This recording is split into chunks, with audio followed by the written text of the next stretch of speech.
우리가 볼 말씀은 사무엘상 22장과 시편 50 몇 편이죠? 예, 52편이 되는 것 같습니다. 이걸 사실은 제가 어제 좀 착각을 해가지고 어제 시편 34편을 봐야 되는데 잘못 봤던 것 같아요. 자, 이제 아침에는 사무엘상 22장 1절에서 5절까지 같이 봅니다. 그러므로 다윗이 그곳을 떠나 아들람 굴로 도망하며 그의 형제와 아버지의 온 집이 듣고 그리로 내려가서 그에게 이르렀고 환난당한 모든 자와 빚진 모든 자와 마음이 원통한 자가 다 그에게로 모였고 그는 그들의 우두머리가 되었는데 그와 함께한 자가 400명 가량이었더라. 다윗이 거기서 모압 미스베로 가서 모압 왕에게 이르되 하나님이 나를 위하여 어떻게 하실지를 내가 알기까지 나의 부모가 나와서 당신들과 함께 있게 하기를 청하나이다 하고 부모를 인도하여 모압 왕 앞에 나아갔더니 그들은 다윗이 요새에 있을 동안에 모압 왕과 함께 있었더라. 선지자 갓이 다윗에게 이르되 너는 이 요새 있지 말고 떠나 유다 땅으로 들어가라. 다윗이 떠나 헤레 수풀에 이르니라. 사울이 다윗과 함께 있는 사람들이 나타났다 함을 들으니라. 예, 이 말씀까지만 보겠습니다. 우리가 이 사무엘상을 보면서 다윗이 하나님의 마음에 합한 자가 되어가지고 하나님께서 교만한 불순종하는 사울 왕을 부리고 이스라엘의 지도자로 기름을 부었습니다. 그런데 어제도 잠깐 말씀드렸습니다마는 하나님이 사랑하는 자, 또 하나님이 마음에 기뻐하는 자, 이들에게도 역시 고난이 있구나 하는 사실을 알 수가 있습니다. 그래서 우리가 고난당하는 이유가 무엇일까? 그런 것을 어제도 생각을 했는데 그건 바로 마치 광산에서 광석을 캐가지고 그대로서는 가치가 없습니다.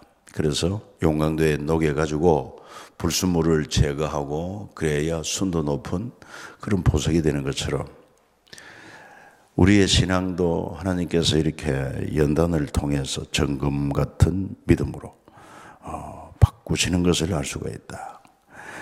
특히 요업이 그런 고난을 했습니다. 요업은 동방 우스 땅의 의인이고 참으로 하나님이 인정하는 이처럼 하나님을 경외하고 순전하고 악에서 떠난 자고 이렇게도 인정하는 요업이 어쩌면 그렇게도 아주 극심한 고난을 당할 수 있을까?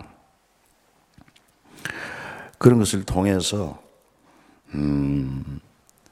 그는 고백하기를 내가 이 연단을 통해서 정금같이 되어 나오리라.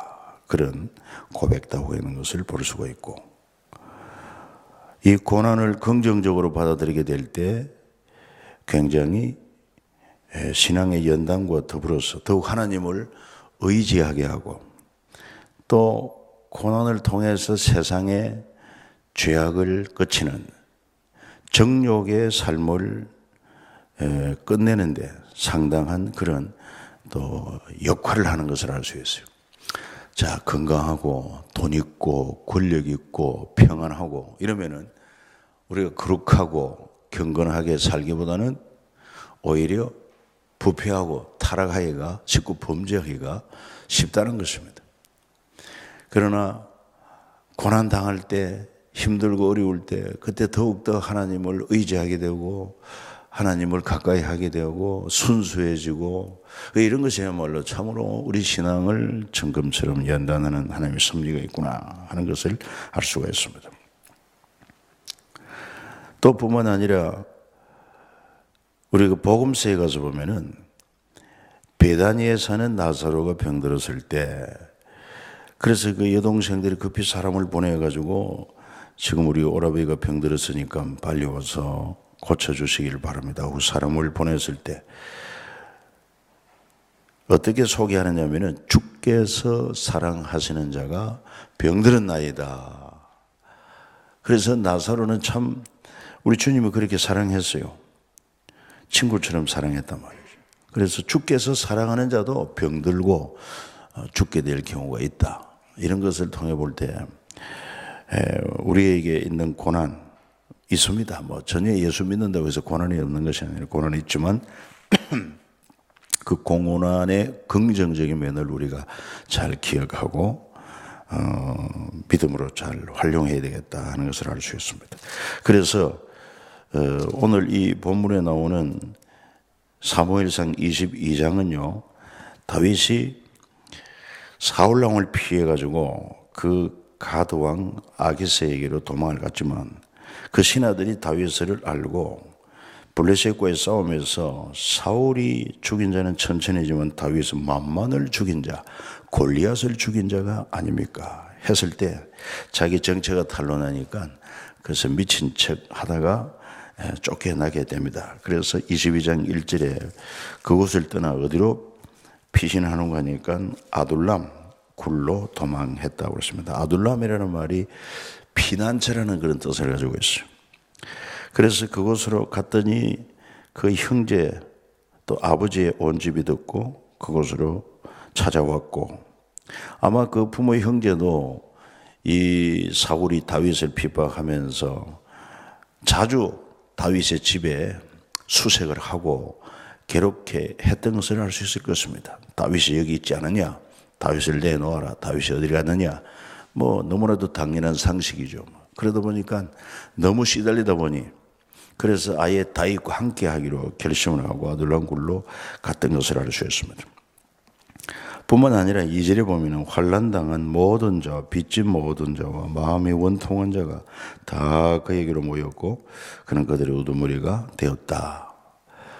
그러니까 이 다윗이 사울 왕의 그런 미움을 받고 세기를 받고 쫓겨다닐 때 이 다윗의 인물됨을 아는 사람들이 많았습니다. 그러나 이 기득권을 가진 사람들은 다윗을 따르기를 기뻐하지를 않지요. 기득권을 갖지 못한 소외된 자, 마음이 원통한 자, 또 어쩌다가 빚진 자, 그리고 또 정치 일선에서는 소외된 자들, 뭐 이런 사람들을 볼 수 있죠. 이런 자들이 다 이 다윗을 향해서 모여들었는데 한 400명이나 되었다. 도대체 아둘람 굴이 얼마나 크길래 이 많은 사람들이 그곳에 거처할 수 있었을까? 또 먹고 사는 것은 어떻게 했을까? 뭐 여러 가지 등등 생각할 수 있습니다만은 아울러 물질적으로 공개하는 자들도 있었고 또 단순히 아둘람 굴에서 피시만 한 것이 아니라 다윗은 자기가 섬기는 하나님에 대하여 하나님의 섭리에 대하여 신앙적으로도 지도하고 그리고 또 뿐만 아니라 그들에게 꿈을 키웠을 것입니다. 그런 역할을 했던 것이 이 아둘람 굴이라는 것을 알 수 있고, 그리고는 또 그곳에서 한계가 있으니까 3절에 가서 보면은 모압 왕 미스베를 찾아가서 그에게 하나님의 나를 위하여 어떻게 하실지 내가 알기까지 나의 부모가 나와서 당신들과 함께 있게 하기를 청하나이다. 그래가지고 이 모압 왕의 신세를 집니다. 그때 5절에 보면 선지자 갓이 다윗에게 이르되 너는 이 요새 있지 말고 떠나 유다 땅으로 들어가라. 그래서 그 말에 순종해가지고 하나님의 뜻인 줄 알고 유다 땅 헤렛 수풀에 숨어서 지내는 것을 볼 수 있어요. 그래서 사울이 이런 정보를 듣게 됩니다. 다윗과 그와 함께 있는 사람들이 다시 유대 땅으로 돌아왔다. 이 소식을 듣고는 그래서 신하들과 또 백성들에게 말합니다. 나는 너희들에게 받고 포도원을 주고 또 천부장 백부장도 삼고 했는데 너희가 다 공모하고 나를 대적하고 내 아들 이새의 아들 내 아들은 이새의 아들과 맹약하였고 내게 고발하는 적 하나도 없고 나를 위해 설방하거나 내 아들이 내 신하를 선동하여 오늘이라도 매복하였다가 나를 치리하는 것을 내게 알리는 적 하나도 없도다 했더니 그때 9절에 보면 에돔 사람 도액이 이 다윗이 그 사울 왕의 이제 살해 그런 위험을 피해 가지고 도망하는 길에 먹을 것과 그 다음에 무기를 구하기 위해서 잠시 노브 땅에 아히멜렉 제사장에 이르렀던 것을 그때 에돔 사람 도액이 아마 지켜보았던 것을 알 수 있습니다. 그러니까 그 제사장 엘리멜렉에게 다윗이 먹을 것과 뭐 필요한 무기를 구했을 때 일반 떡은 없고 하나님 앞에 늘 바쳐 올리는 그 진설병, 성소에 진설하는 진설병 그 식은 떡을 이제 그에게 주고, 무기는 한때 이 다윗이 골리앗과 싸워서 이기고 빼앗았던 그 칼이 있어가지고 칼을 주었다는 사실을 사울에게 보고를 합니다. 그러니까 무슨 얘기냐 하면은 이 사울 왕이 어떻게 보면은 신하들에게 백성들에게도 지지를 받지 못했던 것을 알 수 있습니다. 그러니까 그에게 고급 정보를 잘 주질 않았는데 이것을 사울 왕이 책망을 하니까 그때다 싶어가지고 에돔 사람 도에게 이제 이 바로 다윗과 아히멜렉 제사장과의 그런 일이 있었다는 것을 보고하니까 왕이 적시로 그 노브 땅에 있는 제사장들을 부르라, 아히멜렉을 비롯해서 제사장들을 부르라 해가지고 다 불려왔습니다. 모두 85명이나 불려왔어요. 그러면서 이제 신문을 하지 않습니까? 아히멜렉은 네가 반드시 죽을 것이고 너와 네 아비 온 집도 그러하리라. 그랬을 때 아히멜렉은 정직하게 얘기를 합니다. 내가 왕을 배반한 것도 없고 또 그 다윗은 왕의 사위가 되기도 하고 또 이 나라를 위해서 왕을 위하여 얼마나 세운 공이 큽니까? 그랬을 때 이미 사울 왕은 다윗을 시기하기 때문에 다윗에게 조금이라도 유익을 줬다. 그리고 그가 도망하던 길을 왜 내게 알려주지 않았느냐 했지만 사실은 아히멜렉은 전혀 그걸 몰랐죠. 전혀 죄가 없습니다. 그럼에도 불구하고 그는 악한 영에 사로잡혀가지고 사리 분별을 잘 못해요. 17절에 가서 보면 왕이 좌우의 호위병에게 이르되 돌아가서 여호와의 제사장들을 죽이라 했지만, 아니 그 정상적인 그런 사고를 가진 사람이 뭐 특별한 죄도 없는데 하나님을 섬기는 제사장을 쉽게 죽이려고 하겠습니까? 그래서 호위병들이 죽이기를 주저하고 있을 때 왕이 도액에게 말합니다. 그 사실을 고자질한 도액에게 너는 제사장들을 죽이라. 그래가지고 마지못해서 이 도액이라는 자가 하나님의 제사장들을 85명이나 죽이는 이런 비극이 일어났던 것을 알 수 있습니다. 그러니 이걸 볼 때 이 사울이 얼마나 악해졌는가 말년에 하는 것을 알 수가 있어요. 그래서 이런 사실을 이제 그 제사장 가운데 20절에 보면은 아이도베의 아들 아히멜렉의 아들 중 하나가 표현된 그 이름이 아비아달이 제사장입니다. 그리고 유일하게 그가 피해가지고 다윗에게로 가서 그 사울 왕이 제사장들을 다 죽이게 되었다는 것을 이 얘기를 합니다. 그래서 다윗은 23절에 보니까 두려워하지 말고 내게 있으라. 내 생명을 찾는 자가 네 생명도 찾는 자니 네가 나와 함께 있으면 안전하리라 하니라. 이런 말씀을 한 것이 바로 22장의 내용인 것입니다. 그래서 이 22장의 내용을 이 소식을 듣고 그때 기록한 시편이 바로 시편 52편이었다 하는 그 배경을 알 수가 있습니다. 그 다음에 어제 하지 못했던 시편 34편을 잠시 좀 소개하려고 합니다. 이 시편 34편은 제목이 어떻게 붙어 있냐면 다윗이 아비멜렉 앞에서 미친 채 하다가 쫓겨나 지연시라 이랬습니다. 사실 우리가 이미 사무엘상 21장에 보아서 알겠습니다만은 다윗이 아비멜렉 앞에서 아니고 가드 왕 아기스 앞에서 미친 채 하다가 쫓겨났거든요. 그런데 왜 이 아비멜렉이라 기록되었을까? 이게 대해서는 좀 설왕설래가 있습니다.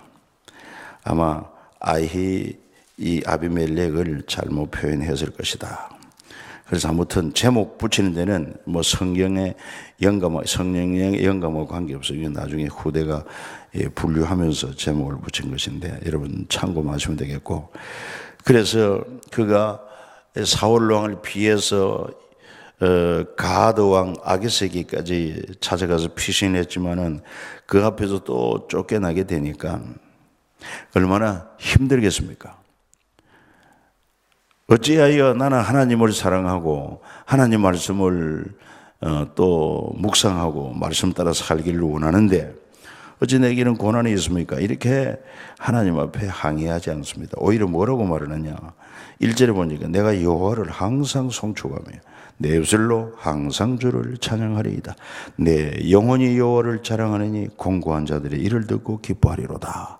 이렇게 찬양하며 기뻐하고 있는 것을 알 수가 있습니다. 그는 진정 하나님 편에서 당하는 그런 애매한 고난, 의로 인하여 받는 핍박, 그 의미를 알고 있었습니다. 우리 주 예수 그리스도도 마찬가지입니다. 주님 이 땅에서 고난 받으신 것이 의를 위한 고난이었다 하는 것도 알지 않습니까?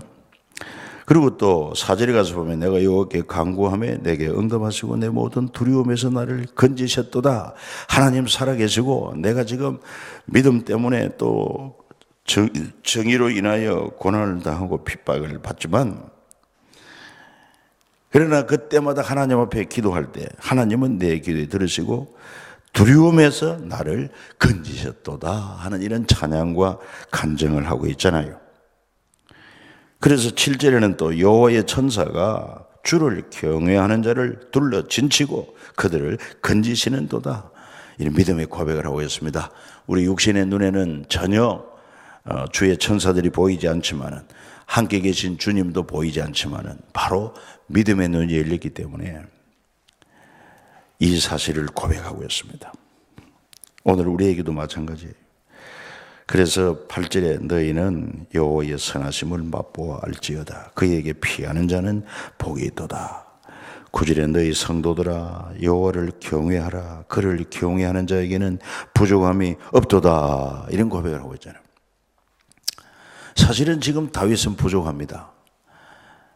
그래서 오죽했으면 먹을 떡이 없어가지고 성소에 가서 제사장만 먹을 수 있는 그런 진설병 먹어야 할 만큼 먹거리가 보장이 안 됩니다. 항상 위험에 노출되어 있습니다. 그럼에도 불구하고 시편 23편 여호와는 나의 목자시니 내게 부족함이 없으리로다. 사실 시편 23편도 제목에는 그래 붙어 있지 않아서 그렇지 바로 이 사울 왕의 사울 왕을 피해서 도망 다닐 때 지었습니다. 그러니까 어디로 가야 할지 막막하기도 합니다. 그 좁은 땅에서 그래서 오죽했으면 가드 왕에게 갔다가 또 오늘 우리가 22장 읽었지 않습니까? 모압 왕에게로 갔다가 그리고는 또 헤롯 숲풀가로 숨었다가 뭐 이런 참으로 좁은 땅에서 어디로 가야 할지 그래서 고민하는 그런 모습을 볼 수 있는데 그러나 다윗은 말합니다. 하나님이 내게 목자가 되시고 목자가 양을 인도하지 않느냐. 그래서 나를 푸른 초장 실 많은 물가로 인도하실 것이고 의의 길로 인도하신다. 그리고 때때로 사망의 엄청난 골짜기가 흩어지는 환경에 처했지만은 그러나 주님이 나와 함께 계시고 주의 지팡이 오막되어 나를 안위해 주신다. 이런 믿음의 고백이에요. 그 다음에 뿐만 아니라 온통 나를 잡으려고 하는 그래서 사울 왕을 마치 사자에다가 맹수에다가 비교합니다. 주께서 내 원수의 목전에서 보란듯이 내게 상을 베푸시고 기름을 머리에 내 바르시니 내 잔이 넘치나이다. 이런 참 멋진 신앙의 고백, 찬양을 드리고 있다 이 말이에요. 여러분들에게도 이런 은혜가 있기를 주 예수 이름으로 축복합니다. 그래서 너무 고난의 현장 속에서 내게 왜 이런 고난이 있냐, 왜 이런 고통이 있냐 이것만 가지고 자꾸 괴로워하지 말고 이 성경을 통해서 이미 우리가 믿는 자에게 하나님 사랑하는 자에게도 하나님 마음에 합한 자에게도 이런 고난이 있고 역경이 있는 것을 통해서 그 믿음의 사람들은 그런 고난과 역경을 어떻게 받아들였는가 찬양하더라, 기뻐하더라, 기도하면 응답을 확신하고 있고 그래서 성도들아 여호와를 경외하라. 경외하는 자에게는 부족함이 없다고 이런 말씀을 통해서 체험한 자들의 그런 말씀을 붙들고 확신을 가져야 됩니다. 그리고 이제 18절에 15절에 보면은 여호와의 눈은 의인을 향하시고 그의 귀는 그들의 부르짖음에 기울이시는도다. 18절 여호와는 마음이 상한 자를 가까이 하시고 중심으로 통회하는 자를 구원하시는도다. 자, 19절 보세요. 의인은 고난이 많으나 여호와께서 그의 모든 고난에서 건지시는도다. 아무런 문제가 없어가지고 하나님의 함께 하심과 하나님의 인도하심과 하나님의 도우심을 전혀 체험하지 못하는 거하고 그저 고난 속에 있지만은 때마다 이를 인해서 하나님 앞에 기도했더니 하나님께서 참 당신의 지혜와 권능으로 인도하시고 도와주시고 이런 은혜를 체험한 거하고 영적인 그 부유함은 비교가 안 됩니다. 그래서 이런 유익이 있구나 하는 것을 우리가 생각해야 돼요. 그런데 육체적으로 좀 이렇게 몸이 불편한 사람은 건강함의 소중함을 알고 그에게 건강이 주어졌을 때 그동안 건강했던 건 감사하고 다시 한번 건강을 주시면은 정말 주신 건강으로 더욱더 값지게 하나님의 의의 병기로 살 것입니다. 이런 이 거룩한 그 교훈을 줍니다. 깨달음을 줍니다. 이거는요 돈으로 살 수 없는 값비싼 그런 또 하나님의 은총이 아닐 수가 없습니다.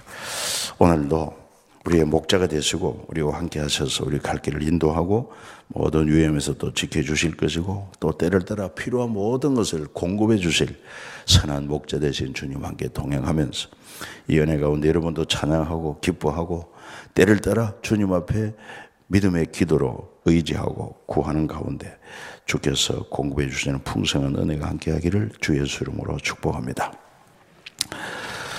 할렐루야. 우리 주 하나님 아버지 감사합니다. 찬양합니다. 또 오늘 이 새벽에도 우리를 단잠에서 일깨워 주심을 감사드리옵고 오늘도 말씀을 통해서 하나님 사랑하는 자 또 하나님 마음이 합한 자도 이렇게 현실적으로 고난이 있음을 보여주고 있습니다. 왜냐하면 이 땅은 어차피 의와 불의가 함께하고 또 진리와 비진리가 함께하는 그런 세상이기 때문이기도 합니다. 마치 빛과 어둠이 있는 것처럼 양면에 있는 세상이기 때문에 이 땅이 완전한 하늘나라가 아니기 때문에 이 현실을 우리가 인정하게 하여 주옵시고 그러나 하나님을 의지하는 자는 고난을 당하나 환난을 당하나 그 의미를 알고 하나님은 이것 모든 합력하여 우리에게 선을 이루게 하심을 확신하고 우리도 하나님 다윗처럼 고난 역경 가운데서도 찬양하며 또 기뻐할 줄 알고 하나님 앞에 믿음으로 간구하며 또 하나님의 도우심을 확신하고 더욱더 하나님을 경외하는 믿음의 삶을 사랑하는 저희들이 되게 도와주시옵소서. 우리 주 하나님 아버지 참으로 우리 주위에 이렇게 고통당하고 고난 중에 있는 자들이 많습니다. 주님께서 그 심령들을 기억하여 참으로 하나님의 성령의 감동으로 위로해 주시고 격려하시고 또 은총을 베풀어 주셔서 이 모든 그 합력하여 선을 이룰 것이고 결국은 정금 같은 믿음의 결실이 있게 하신다는 확신으로 다윗 같은 믿음으로 승리하게 도와 주시옵소서. 주여 오늘 저녁 7시 반부터 이제 중계 부흥회가 시작됩니다. 하나님 강사님을 붙들어 주시고 성령 충만케 하시고 우리 3.1교회 보내신 하나님의 뜻을 온전히 이룰 수 있도록 역사하시오며 우리 모든 성도들 하나님 아버지 이날 이 시간 기억하고 사모하고 기도함으로 함께 모여서 은혜를 받고 이 시대 우리에게 주어진 사명 잘 감당할 수 있도록 하나님 역사하여 주시고 영광을 받아 주시옵소서. 이 새벽에도 하나님 앞에 또 소원을 가지고 기도 제목을 가지고 주 앞에 예물 드리는 손길 10년 기억해 주시고 은혜와 또한 복이 되게 하여 주옵소서. 예수님의 거룩한 이름으로 기도 올리옵나이다. 아멘. 하늘에 계신 우리 아버지여 이름이 거룩히 여김을 받으시오며 나라의 임하옵시며 뜻이 하늘에서 이룬 것 같이 땅에서도 이루어지이다. 오늘날 우리에게 일용할 양식을 주옵시고 우리가 우리에게 죄 지은 자를 사하여 준 것 같이 우리 죄를 사하여 주옵시고 우리를 시험에 들게 하지 마옵시고 다만 악에서 구하옵소서. 대개 나라와 권세와 영광이 아버지께 영원히 있사옵나이다. 아멘. 이제 자유롭게 기도하는데요. 우리가 이제 중계 부흥의 기간 동안에는 목금 이제 이틀은 새벽 5시입니다. 그렇게 하시고 시간 맞춰 서시면 감사합니다. 자유롭게 기도하고 돌아가시기 바랍니다.